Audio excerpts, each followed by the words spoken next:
قال النبی صلی اللہ علیہ وسلم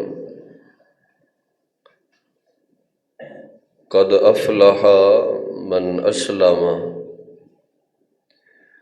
ورزق کفافا وقنعه اللہ بما آتاہ او کما قال النبی صلی اللہ علیہ وسلم۔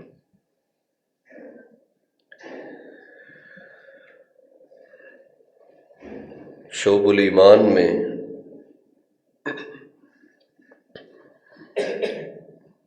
امام بہقی رحمہ اللہ تعالی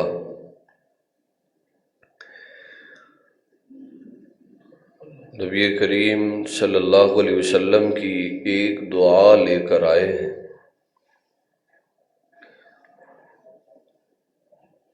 جو آپ اکثر دعا کیا کرتے تھے۔ اللہم قنعنی،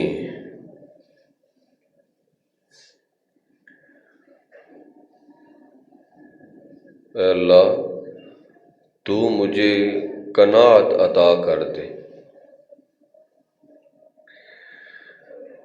وبارک لی فیہ،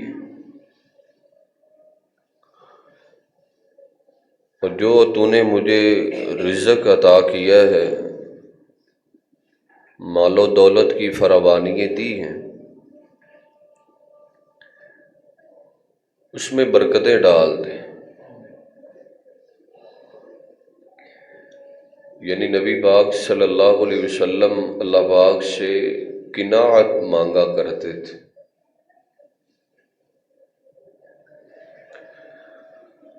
حالانکہ نبی پاک صلی اللہ علیہ وسلم نے اللہ پاک سے کبھی دولت کی فراوانی نہیں مانگی، مال و دولت کا اللہ سے سوال نہیں کیا، لیکن منع بھی نہیں کیا کہ انسان اللہ سے مانگے ہی نہ، رزق حلال مانگے ہی نہ۔ یہ نبی پاک صلی اللہ علیہ وسلم نے منع نہیں کیا، آپ اللہ سے رزق حلال مانگیں۔ بلکہ نبی پاک صلی اللہ علیہ وسلم کی تو یہ دعائیں تھیں، اللہم احیینی مسکینا وامتنی مسکینا واحشرنی فی زمرۃ المساکین۔ اللہ دنیا میں میں غریبی کی زندگی گزاروں، موت بھی مجھے غربت میں آئے، اور قیامت والے دن مجھے غریبوں کا ساتھ نصیب کر دے۔ یہ نبی پاک صلی اللہ علیہ وسلم کی دعائیں تھیں۔ لیکن آپ اللہ سے قناعت کیوں مانگتے تھے؟ کیونکہ دنیا کا کامیاب ترین انسان وہ ہے جس کو اللہ قناعت دے دے۔ مسلم شریف کی حدیث پاک ہے، نبی پاک صلی اللہ علیہ وسلم فرماتے قد افلح من اسلم ورزق کفافا، وہ بندہ کامیاب ہو گیا جس کو اللہ نے اسلام کی دولت سے نواز دی۔ مسلمان جو بندہ ہو گیا وہ کامیاب ہے۔ ورزق کفافا، اور اس کو جتنی ضرورت تھی اللہ نے اس کو اتنا رزق عطا کر دی۔ وقنعہ اللہ بما آتاہ، اور پھر اللہ اس کو قناعت دیتے۔ قناعت عربی زبان کا لفظ ہے جس کے معنی ہے اللہ نے جس کو جتنا دیا ہے، جو دیا ہے وہ اللہ پہ راضی ہو جائے، یہ قناعت۔ اللہ نے تھوڑا دیا ہے پھر بھی اللہ پہ راضی، اللہ نے زیادہ دیا ہے پھر بھی اللہ پہ راضی۔ اللہ سے اس نے جو مانگا ہے اور اللہ نے ان دعاؤں میں سے اللہ نے اس کو جو عطا کر دیا ہے یہ اس پہ راضی ہو گیا، یہ قناعت۔ اور نبی پاک صلی اللہ علیہ وسلم فرماتے ہیں جو اللہ کے فیصلوں پہ راضی ہو جائے کہ اللہ نے جو دیا ٹھیک ہی دیے، میں ہر حال میں اللہ پہ راضی ہوں، تو آپ فرماتے ہیں وجبت لہ الجنہ، اللہ ایسے بندے کے لیے جنت واجب کر دے۔ اسی لیے کوشش کریں کہ ہر حال میں اللہ پہ راضی رہیں۔ اللہ نے جو دے دیا، اللہ نے جس حالت میں رکھا ہے، غریبی میں رکھا ہے، امیری میں رکھا ہے، بیماری میں رکھا ہے، صحت میں رکھا ہے، ہر حال میں اللہ پہ راضی ہو۔ امام ابو حازم رحمہ اللہ تعالی بہت بڑے محدث گزرے ہیں، ان کی طرف وقت کے بعد شاہ عبد المالک بن مروان نے خط لکھ کے بھیجا، التجائی خط کہ آپ ہمارے لیے بڑے باعزت ہیں، اللہ نے آپ کو بڑی شان دی، اللہ نے آپ کو دین کے علم سے نوازا ہے، لوگ آپ سے فائدہ اٹھا رہے ہیں۔ یعنی وہ بادشاہ اگرچہ تھے دنیا دار، لیکن علماء کی قدر و قیمت اور ان کی عظمت اور ان کے مقام کو وہ جانتے تھے۔ خط لکھا اور کہا امام صاحب، ہر انسان کی کوئی نہ کوئی ضرورت ہوتی ہے، اگر آپ کی کوئی ضرورت ہو، آپ کو پیسوں کی ضرورت ہو، یا آپ نے کسی کا قرضہ دینا ہو، کوئی لین دین کا معاملہ ہو، کسی قسم کی بھی ضرورت ہو، آپ نے پریشان نہیں ہونا، آپ نے میری طرف لکھ کے بھیج دینا ہے، میں سارے پیسے آپ کی طرف بھیج دیا کروں۔ یعنی آپ کے گھر کا سارا خرچہ وہ میں اٹھانے کے لیے تیار ہوں۔ اب امام صاحب نے جو جواب دیا، ایسا جواب بادشاہ سن کے رونے لگا۔ اس نے کہا بادشاہ آپ کا شکریہ ہے، آپ کی مہربانی ہے، آپ نے مجھے یاد رکھا ہے، آپ نے مجھے بلایا نہیں ہے، یہ آپ کی بڑی مہربانی، اللہ آپ کو جزا دے گا، لیکن مجھے جو چاہیے تھا میں نے اللہ سے مانگ لی، میری جو ضروریات تھی میں نے اللہ سے مانگ لی، اور ان ضروریات میں سے اللہ نے مجھے جو عطا کر دیا میں اللہ پہ راضی، جو مجھے مل گیا میں اللہ پہ راضی۔ یہ قناعت ہے۔ کوشش کریں اللہ کے بارے میں یہ سوچ اور یہ عقیدہ بنائے، اللہ نے میرے بارے میں جو کیا اچھا ہی کیا، جو دے دیا میں اللہ پہ راضی۔ شکوے اور شکایتیں لوگوں کے سامنے کرنا چھوڑ دے۔ لوگوں کے سامنے اللہ کے شکوے کریں گے اور گلے کریں گے تو آپ کو کیا ملے گا؟ لوگ تو آپ کی تکلیفات کو سن کے بڑا خوش ہوتے ہیں، یہ تو بڑا تنگ ہے۔ لوگوں کے سامنے شکوے نہ کریں بلکہ اللہ سے مانگا کریں، اور اللہ جو دے دے اس پہ راضی ہو جائے۔ نبی پاک صلی اللہ علیہ وسلم صحابہ کی مجلس میں بیٹھے، ترمذی شریف کی حدیث ہے، آپ کھڑے ہو گئے، آپ نے فرمایا کون ہے جو میری ان باتوں کو یاد کرے گا، پھر میری ان باتوں پہ عمل کرے گا، پھر لوگوں تک پہنچا دے گا؟ کون ہے جو میری نصیحتوں کو سننے کے لیے تیار ہے، یاد کرنے کے لیے تیار ہے؟ سیدنا ابو ہریرہ رضی اللہ تعالیٰ عنہ وہ کھڑے ہو گئے کہ اللہ کے رسول صلی اللہ علیہ وسلم ابو ہریرہ تیار ہے، آپ آرڈر کریں۔ نبی پاک صلی اللہ علیہ وسلم نے 5 باتیں بتائی، ان میں سے ایک بات آپ نے فرمایا ابو ہریرہ وَرْضَى بِمَا قَسَمَ اللَّهُ لَكَ تَكُنْ أَغْنَى النَّاسِ۔ اے ابو ہریرہ اللہ تیرے بارے میں جو فیصلہ کر دے، اللہ تجھے جو دے دے اس پہ راضی ہو جاؤ۔ تکن اغن الناس، تم اللہ کی تقسیم پہ راضی ہو جاؤ گے، اللہ تمہیں سارے لوگوں سے ہی غنی کر دے۔ مال و دولت کی فراوانی ملنے سے، دولتوں کے انبار ملنے سے بندہ غنی نہیں ہوتا۔ بندے کے بعد دولت تو آ جاتی ہے، لیکن اصل غنی وہ ہے جس کا دل مالدار ہوتا ہے، جس کا دل غنی ہوتا ہے۔ ابو ہریرہ اللہ کی تقسیم پہ اور اللہ کے فیصلوں پہ راضی ہو جاؤ، اللہ تمہیں سارے لوگوں سے ہی مالدار کر دے گا، اللہ تمہیں غنی کر دے گا۔ قناعت اپنا جاؤ، اللہ پہ راضی ہو جاؤ۔ بیماری آ جائے پھر بھی اللہ پہ راضی ہو جاؤ، صحت آ جائے پھر بھی اللہ پہ راضی ہو جاؤ، اللہ نے غربت میں رکھا ہے پھر بھی اللہ پہ راضی ہو جاؤ، اللہ نے امیری میں رکھا ہے پھر بھی اللہ پہ راضی ہو جاؤ۔ اللہ نے دال کھلا دی ہے پھر بھی اللہ پہ راضی ہو جاؤ، اللہ نے گوشت کھلا دی ہے پھر بھی اللہ پہ راضی ہو جاؤ، اللہ نے پرانا لباس پہنا دیا پھر بھی اللہ پہ راضی ہو جاؤ، اللہ نے نیا لباس پہنا دیا، ہر حال میں اللہ پہ راضی ہو جاؤ۔ انظروا الی من هو اسفل منکم، ان کو نہ دیکھا کرو جن کو اللہ نے بڑی گاڑیوں سے نوازا ہے، ان کو نہ دیکھا کرو جن کو اللہ نے مہنگے مہنگے لباس دے دیے، ان کو نہ دیکھا کرو جن کو اللہ نے مہنگے مہنگے ٹونوں کے اندر بنگلے دے دیے۔ انظروا الی من هو اسفل منکم، ان کو دیکھو اللہ نے جن کو سر چھپانے کے لیے چھت بھی نہیں دی، ان کو دیکھو جن کو اللہ نے لباس بھی نہیں دیا۔ تیرے گھر کے اندر اللہ نے تجھے کھانے کے لیے دال دے دی ہے، ان کو دیکھ جن کو کھانے کے لیے آج کچھ ملا ہی نہیں۔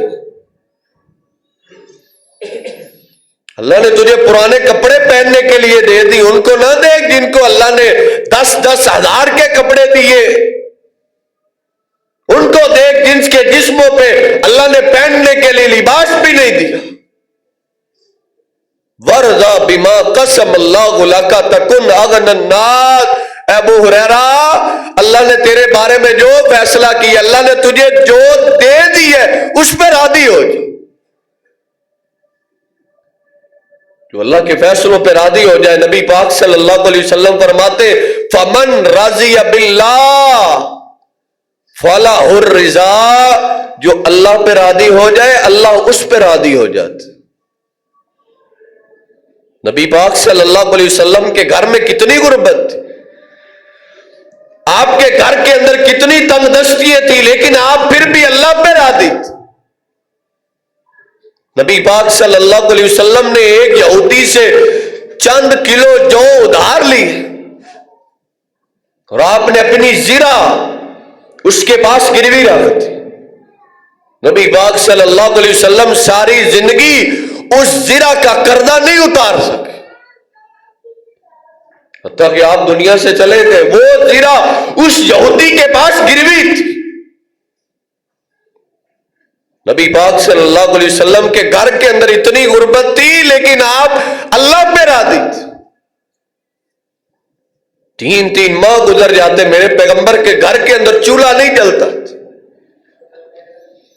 ماں فرماتی ہیں نبی پاک صلی اللہ علیہ وسلم کے صحیح البخاری میں مدینہ پاک میں 9 گھر تھے، 9 گھر۔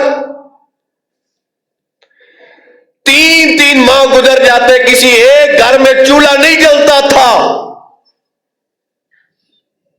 کھجوریں کھا کے پانی پی کے ہم گزارا کرتے، کھجوریں نہ ہوتی گٹھلیاں چوس کے پانی پی کے ہم گزارا کرتے۔ تیرے محلے میں کوئی ایک گھر بھی ایسا ہے جس گھر کے اندر ایک دن چولہا نہ جلاؤ؟ اللہ پہ شکووں کی انبار لگا دے تو اللہ نے ہمیں دیا ہی کیا ہے؟ یہ کون ہے؟ اللہ کے پیارے کا گھر ہے، تاجدار ہے، انبیاء کا گھر ہے۔ 3 ماہ گزر جاتے گھر کے اندر چولہا نہیں جلتا تھا۔ گھر کے اندر کچھ ہو تو چولہا جلے۔ نبی پاک صلی اللہ علیہ وسلم مسجد نبوی میں بیٹھے، ایک مہمان آیا، کہا جاؤ میرے گھروں میں پتہ کر کے آؤ، مہمان آیا کھانا ہے۔ 9 گھروں کا چکر لگا کے صحابی آیا، اللہ کے حبیب 9 گھروں سے ایک ہی جواب آیا، آج ہمارے گھر میں کھانے کے لیے کچھ بھی نہیں۔ تیرے گھر کے اندر سال کی گندم تو نے سٹاک کر کے رکھی ہے، پھر بھی غربتوں کے رونے، شکایتوں کی لائنیں لگا دیتا ہے، شکووں کی لائنیں لگا دیتا ہے۔ ادھر آ، میرے پیغمبر کے گھر کے اندر 3 ماہ گزر جاتے کھانے کے لیے کچھ نہیں ہوتا تھا۔ صحیح مسلم میں نبی پاک صلی اللہ علیہ وسلم گھر میں آئے، کیس کا کھانے کے لیے کچھ ہے؟ اللہ کے حبیب آپ تو کچھ نہیں۔ کئی دن صائم، پھر آج میرا روزہ ہی ہے۔ کہتی اگلا دن وہ آپ پھر آئے، کہا ایسا کچھ ہے؟ کہا نہیں، کئی دن صائم ایسا، آج پھر بھی میرا روزہ ہے۔ نبی پاک صلی اللہ علیہ وسلم بغیر سحری کے روزے رکھتے تھے، بغیر سحری کے۔ گھر کے اندر کچھ ہو تو آپ سحری کریں. نبی پاک صلی اللہ علیہ وسلم کے گھر کے اندر اتنی غربت تھی، اتنی غربت. لیکن نبی پاک صلی اللہ علیہ وسلم عائشہ فرماتی ما سئل رسول اللہ صلی اللہ علیہ وسلم من شیء قط قال الحمدللہ. آپ سے جب بھی کوئی پوچھتا آقا کیا حال ہے، کوئی پریشانی ہے، کوئی چیز چاہیے، تو نبی پاک صلی اللہ علیہ وسلم یہی کہتے الحمدللہ، میں ہر حال میں اللہ پہ راضی. بھوک کے اندر، تنگ دستیوں کے اندر، غربتوں کے اندر آپ نے دن گزارے، لیکن آپ اللہ پہ راضی رہے. اللہ نے دے دیا پھر بھی اللہ پہ راضی، اللہ نے نہیں دیا میں پھر بھی اللہ پہ راضی. بلکہ آپ فرماتے میرا دل چاہتا ہے اللہ مجھے ایک دن کھانا کھلائے، میں اللہ کا شکر ادا کروں. اللہ ایک دن بھوکا رکھے، بھوکا رہ کے میں اللہ کا شکر ادا کروں. من رضی باللہ ربا وبالاسلام دینا وبمحمد نبیا صلی اللہ علیہ وسلم. آقا فرماتے ہیں جو اللہ کو رب مان کے راضی ہو جائے، رسول اللہ کو اللہ کا رسول مان کے راضی ہو جائے، اسلام کو دین مان کے راضی ہو جائے، اللہ نے جو کر دی ہے، جو دے دی ہے، میں اللہ پہ راضی، وجبت لہ الجنہ، اللہ اس بندے کے لیے جنت واجب کر. نبی پاک صلی اللہ علیہ وسلم نے یہی تربیت صحابہ کی ہے، یہی تربیت اپنی بیٹی کی. بیٹا ہر حال میں اللہ پہ راضی ہو جاؤ، قناعت اختیار کرو، اللہ نے جو دے دیا میں اللہ پہ راضی. آپ کی بیٹی فاطمہ ہی کا بابا، آپ کی بیٹی چکی چلا چلا کے ہاتھ پہ چھالے پڑ گئے، اب تو کمر کے اندر درد ہو گئی ہے، مجھے کوئی یہ غلام ہی دے دے. نبی پاک صلی اللہ علیہ وسلم نے فرمایا بیٹا کیا میں تمہیں اس غلام سے بھی اچھی بات نہ بتاؤں؟ کیا ضرور بتائیں. نبی پاک صلی اللہ علیہ وسلم نے فرمایا بیٹا جب تم بستر پہ آؤ 33 دفعہ سبحان اللہ، 33 دفعہ الحمدللہ اور 34 دفعہ اللہ اکبر پڑھا. 33 دفعہ بستر پہ آ کے کہا کرو الحمدللہ، میں ہر حال میں اللہ پہ راضی ہوں، اللہ نے جس حال میں رکھا میں اللہ پہ راضی ہوں، اللہ نے دے دیا پھر بھی اللہ پہ راضی، اللہ نے نہیں دیا میں پھر بھی اللہ پہ راضی. یہ تربیت نبی پاک صلی اللہ علیہ وسلم اپنے گھرانے کی کر رہے، گھر والوں کی. صحابہ کی بھی آپ نے یہی تربیت کی ہے، ہر حال میں اللہ پہ راضی ہو جاؤ. صحابہ خندق کھود رہے، صحابی کہتے ہیں میری چیخ نکلی، نبی پاک صلی اللہ علیہ وسلم کے پیٹ مبارک سے کپڑا ہٹا، میں نے کیا دیکھا سارے صحابہ نے بھوک کی شدت کی وجہ سے پیٹ پہ ایک پتھر باندھا ہے، میرے محبوب پیغمبر نے پیٹ پہ 2 پتھر باندھے. ایک صحابی آیا کہتے اللہ کے حبیب آپ کام نہیں ہو رہا، صحابہ کو بھوک اتنی لگی ہے، صحابہ سے کمر سیدھی نہیں کی جا رہی. آپ کی آنکھوں میں آنسو جا رہی. آپ نے فرمایا اللہم لا عیش الا عیش الاخرہ، اللہ دنیا کی عیش کوئی عیش، اللہ دنیا کی فراوانی ہے کوئی فراوانی نہیں ہے، اللہ ہم تجھ پہ اس حال میں بھی راضی، تو نے ہمیں بھوک میں رکھے اللہ ہم پھر بھی تجھ پہ راضی. عمر فاروق رضی اللہ تعالیٰ عنہ نبی پاک صلی اللہ علیہ وسلم کے پرسنل کمرے میں انٹر ہوئے، کہا نبی پاک صلی اللہ علیہ وسلم سو رہے تھے، میں نے کہا میں آپ کا خزانہ دیکھتا ہوں، آپ کا خزانہ کیا؟ کہتے میں نے دائیں بائیں دیکھا، ایک پانی کا مشکیدہ لٹکا ہوا ہے، ایک پانی کا، اور چند کلو جو پڑے ہوئے، اور نبی پاک صلی اللہ علیہ وسلم ننگی چٹائی پہ لیٹے، نیچے ڈالنے کے لیے آپ کے پاس چادر بھی نہیں، اور اس چٹائی کے نشانات آپ کے جسم پاک پہ پڑ چکے. کہتے میں رونے لگا، میرا رونا چیخ کے اندر بدلا، آپ بیدار ہو گئے. آپ نے فرمایا ما یبکی کا یا ابن الخطاب، اور خطاب کے بیٹے کیوں روتے ہو؟ رونے کی کیا وجہ ہے؟ کہتے اللہ کے حبیب کہ اللہ کو آپ سے پیار نہیں؟ کہا کیوں نہیں؟ کہ آپ اللہ کے پیارے نہیں ہیں؟ کہا کیوں نہیں؟ کیا اللہ نے آپ کو اپنا آخری پیغمبر نہیں بنایا؟ کیا کیوں نہیں؟ اے عمر کیا بات ہے؟ کہا ذاک کیسر و کسرا ہم عدو اللہ، وہ کیسر و کسرا اللہ کے باغی، اللہ کے نافرمان ہیں۔ اللہ نے ان کو دولتوں کے انبار دی، اللہ نے ان کو محلات دیے، نرم و نازک اللہ نے ان کو لیٹنے کے لیے بستر دیے، اللہ نے ان کو بغات دی۔ انت صفو اللہ، انت حبیب اللہ، اللہ کو سب سے زیادہ پیار آپ سے، اللہ کو سب سے زیادہ محبت آپ سے، اللہ کو سب سے زیادہ الفت آپ سے۔ دل کا خزانہ تو کا، اور آپ کا یہ خزانہ ہے۔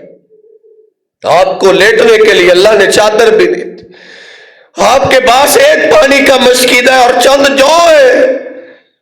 نبی پاک صلی اللہ علیہ وسلم رونے لگے، آپ نے فرمایا مہلن یا ابن الخطاب، خطاب کے بیٹے خاموش ہو جاؤ، اما ترضى لهم الدنيا ولنا الآخرة۔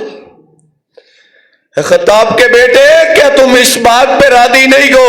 اللہ نے ان کے لیے دنیا رکھی، اللہ نے ہمارے لیے آخرت رکھی۔ اما ترضى یا عمر، اے عمر اللہ کی تقسیم پہ راضی ہو جاؤ۔ نبی پاک صلی اللہ علیہ وسلم یہ صحابہ کی تربیت کر رہے، میں ہر حال میں اللہ پہ راضی، اللہ نے دیا پھر بھی اللہ پہ راضی، اللہ نے نہیں دیا پھر بھی اللہ پہ راضی۔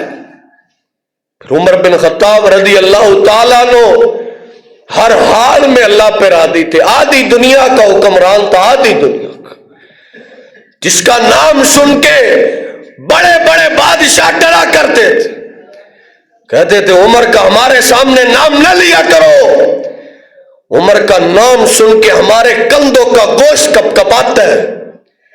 آدھی دنیا کا حکمران، کرتا پہنا ہوتا 20 پابند لگے ہوتے تھے، پھر بھی اللہ پہ راضی تھے۔ اما ترضى یا عمر، اے عمر ہر حال میں اللہ پہ راضی ہو جاؤ۔ نبی پاک صلی اللہ علیہ وسلم یہ صحابہ کی تربیت کر، آپ صحابہ میں بیٹھے، مسجد نبی میں ایک آدمی آیا، سوال کرتا ہے، کہتے اللہ کے حبیب کیا آدمی 2 چادروں کے اندر نماز ادا کر سکتے؟ 2 چادروں میں کیا نماز ہو جائے گی؟ نبی پاک صلی اللہ علیہ وسلم نے فرمایا مجھے بتاؤ میرے صحابہ میں سے کون ہے جس کو اللہ نے 2 چادریں دی؟ کون ہے؟ کیا مطلب؟ غربت اتنی تھی، تنگ دستی اتنی تھی، کسی صحابی کے پاس بھی 2 چادریں نہیں تھی، 3-4 ہی تھے جن کو اللہ نے 2 چادریں دی تھی، باقی سارے صحابہ ایک چادر میں نماز پڑھتے تھے، ایک چادر۔ اتنی غربت کے باوجود بھی سارے صحابہ اللہ پہ راضی تھے، کیونکہ اللہ بھی کہتے ہیں وَلَا تَتَمَنَّوْا مَا فَضَّلَ اللَّهُ بِهِ بَعْضَكُمْ عَلَىٰ بَعْضٍ۔ کسی کی شان اور پروٹوکول اور دولت کو دیکھ کے یہ نہ کہا کرو اللہ مجھے بھی یہ پروٹوکول دے دے۔ اللہ سے مانگا کرو اللہ میری جو ضرورت ہے، اللہ مجھے جو چاہیے اللہ مجھے عطا کر، پھر اللہ جو دے دے اس پہ راضی ہو جاؤ، اللہ پہ خوش ہو جاؤ۔ پھر صحابہ اکرام ہر حال میں اللہ پہ راضی رہے، ہر حال میں۔ سعید بن زید رضی اللہ تعالیٰ عنہ کہتے ہیں سعد بن ابی وقاص رضی اللہ تعالیٰ عنہ کے گھر کے اندر بچہ پیدا ہو، کہتے میں ان کے گھر کے اندر گیا مبارکباد دینے کے، کہتے ان کے گھر میں گیا، چند کھجوریں تھی، چند کھجوریں پڑی ہوئی، لیکن سعد بن ابی وقاص رضی اللہ تعالیٰ عنہ کی زبان سے میں نے کیا بول سنا، کہا سعید اللہ نے مجھے بیٹا دیا ہے لیکن میرے گھر کے اندر اتنی کھجوریں گئے جو چند ہیں، لیکن اس حال میں بھی میں اپنے رب پہ راضی ہوں۔ اللہ نے جو دیا میں ہر حال میں اللہ پہ راضی ہوں. ان کا جو لٹ جاتا تھا حضرت وہ اللہ پہ راضی رہتے تھے, اللہ پہ. سیدنا طلحہ رضی اللہ تعالیٰ عنہ غزوہ احد کے اندر ان کا ہاتھ زخمی ہو گیا, انگلیاں کٹ گئی. سیر و اعلام النبلاء میں امام ذہبی نے لکھا ہے انگلیاں کٹ گئی, ہاتھ زخمی ہو گیا, زمین پہ بیٹھے ہیں, لیکن زبان سے کیا جملہ نکلا, الحمدللہ علی کل حال. وہ لوگوں میں ہر حال میں اللہ پہ راضی. اللہ نے دے دیا پھر بھی اللہ پہ راضی, اللہ نے کچھ لے لیا پھر بھی اللہ پہ راضی. نبی پاک صلی اللہ علیہ وسلم نے فجر کی نماز پڑھائی. رات کو ایک بہت بڑی اونٹوں کی قطار آئی. ایک صحابی کو آپ نے آگے بلایا, کہ ادھر آؤ. کہیے اللہ کے ابھی کا یہ اونٹ پکڑو اور اپنے گھر لے جاؤ. گھر لے گئے. بیوی نے کہا یہ اونٹ کدھر سے آئے؟ کہ نبی پاک صلی اللہ علیہ وسلم نے دی. کہ کیوں, آپ نے اللہ کے حبیب سے شکوہ کی ہے, آپ نے شکایت کی ہے, آپ نے مانگا ہوگا. حالانکہ آپ فرماتے لا تسألوا الناس شیئا, لوگوں سے کچھ نہ مانگو, جو مانگنے گئے اللہ سے مانگو. لوگوں سے سوال نہ کیا کرو, جتنی ضرورت ہے اللہ سے مانگو. کہتی ہے آپ نے مانگا ہوگا, آپ نے شکوہ کیا ہوگا, آپ نے کہہ دیا ہوگا اللہ کے حبیب کئی دن گزر گئے, نہ میں نے کھانا کھایا نہ میری بیوی نے کھایا, نہ ہمارے بچوں نے کچھ کھایا. اللہ کے حبیب کئی دن گزر گئے, ہمارے گھر میں پکانے کے لیے کچھ ہے ہی نہیں. اتنے دن گزر گئے, ہمارے گھر میں چولہا نہیں چلا. ہم نے شکوہ کر دیا اور اٹھ لے آئے. اپنے شوہر سے لڑائی کر رہی ہے, جھگڑا کر رہی ہے. تم نے شکوہ کیوں کی؟ اللہ جانتا ہے ہمارے گھر میں اتنی غربت ہے, ہم اللہ پہ راضی. اللہ نے نہیں دیا کوئی بات کہ نہیں اللہ کی بندی میں نے کوئی شکوہ نہیں, شکایت نہیں کی. پتہ نہیں آپ کو کس نے بتا دی ہے, میں تو اللہ پہ راضی. یہ صحابہ اکرام تھے, اتنے دن بھوکے رہ کے بھی کسی کے سامنے شکوہ نہیں کرتے, بھوکے رہ کے بھی وہ اللہ پہ راضی تھے. کئی ایسے بھی تھے اللہ ان کو دے دیتا پھر بھی اللہ پہ راضی, اللہ دے کے لے لیتا پھر بھی اللہ پہ راضی. صحیح البخاری صحیح مسلم میں سیدنا ابو طلحہ رضی اللہ تعالیٰ عنہ کو اللہ نے ایک بیٹا دیا, بیمار ہو گیا. بیوی کو کہا بچے کا خیال رکھنا, میں مزدوری کر کے باہر چلے گئے مزدوری کرنے کے. شام کو گھر واپس آئے, دن ٹائم بیٹا فوت ہو گیا. بیوی پریشان ہو, اب کیا کروں, عورت ہے, اب کیا کیا جائے. بیٹے کو غسل دیا, کفن پہنا کے, خوشبو لگا کے گھر کے کونے میں رکھ دی. کہا شوہر آئیں گے, تھکے آ رہے آئیں گے تو میں کچھ ٹائم کے بعد بتاؤں, پریشان ہو جائیں گے. ابو طلحہ آئے رضی اللہ تعالیٰ عنہ, کہا کیف الغلام, میرے بیٹے کا کیا حال ہے, بچہ کیسا ہے؟ کہ پہلے سے آرام کے اندر ہے. بیوی کا مطلب یہ تھا بس اب روح چلی گئی ہے, اب بیٹا آرام میں. شوہر نے سمجھا کہ میرے بیٹے کی طبیعت سنبھل گئی. کہ ٹھیک ہے, کہ میں کھانا لے کے کھانا لایا, شوہر کو کھانا دیا, بن سنور کے تیار ہوئی. دونوں نے دلہا اور دلہن بن کے رات گزاری. صبح سویرے اٹھے, شوہر غسل کر کے مسجد کی طرف جانے لگے. کہا میرے سر کے تاج ذرا ٹھہریے, ایک بات تو سن کے جائیے. کہا بتائیں. بیوی کا انداز دیکھ کے اور اللہ کی رضا دیکھ کے کہا میرے سر کے تاج مجھے بتائیے, اگر کوئی بندہ آپ کو اپنی امانت دے دے, پھر جب وہ واپس مانگنے کے لیے آئے تو پھر ناراض ہونا چاہیے یا اس پہ راضی ہونا چاہیے؟ کہ نہیں ہے, جو اس بندے کی امانت ہے وہ امانت لینے کے لیے آ جائے, بندہ خوشی کے ساتھ دے, اس پہ راضی ہو جائے.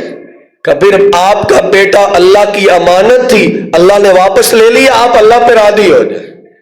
شوہر رونے لگا, کہا میری بیوی نے کیا کیا؟ گئے مسجد نبوی کے اندر فجر کی نماز پڑھی، نماز کے بعد آ کے اللہ کے بھی میری بیوی نے یہ معاملہ کیا، ہم مسکرائے، آپ نے فرمایا اے ابو طلحہ تیری بیوی اللہ پہ راضی ہو گئی ہے، جا اللہ کا پیغمبر دعا کرتا ہے اللہ تجھے بیٹوں سے نواز دے گا۔ پھر اللہ پہ ایسے راضی ہوئے، اللہ نے کیا انعام کیا؟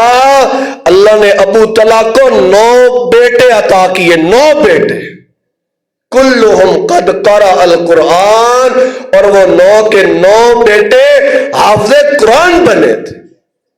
اسی لیے میرے محترم، اللہ نے جو دیا ہے، جو آپ نے اللہ سے مانگا ہے، اس میں سے اللہ نے جتنا آپ کو دے دی ہے، اللہ پہ راضی ہو جائے، آپ کی دنیا بھی بن جائے گی، آپ کی آخرت بھی بن جائے گی۔ یہی قناعت ہے نبی پاک صلی اللہ علیہ وسلم نے جس کے بارے میں فرمایا قد افلح من اسلم ورزق کفافا وقنعہ اللہ بما آتا، سب سے کامیاب ترین وہ بندہ ہے جس کو اللہ اسلام کی دولت کے بعد اتنا رزق دے جتنی اس کی ضرورت ہے۔ مال مانگنا حرام نہیں ہے، اسلام منع نہیں کرتا، آپ اللہ سے رزق حلال مانگے، وافر مانگے، لیکن پھر اللہ جس کو قناعت دے دے، اللہ پہ راضی ہو جائے، اللہ نے جو دیا ہے میں اللہ پہ راضی ہوں۔ نبی پاک صلی اللہ علیہ وسلم فرمایا یہ ایسا بندہ ہے جس کو میں دنیا میں آج ہی گارنٹی دیتا ہوں یہ مرنے کے بعد سیدھا جنت کے اندر جائے۔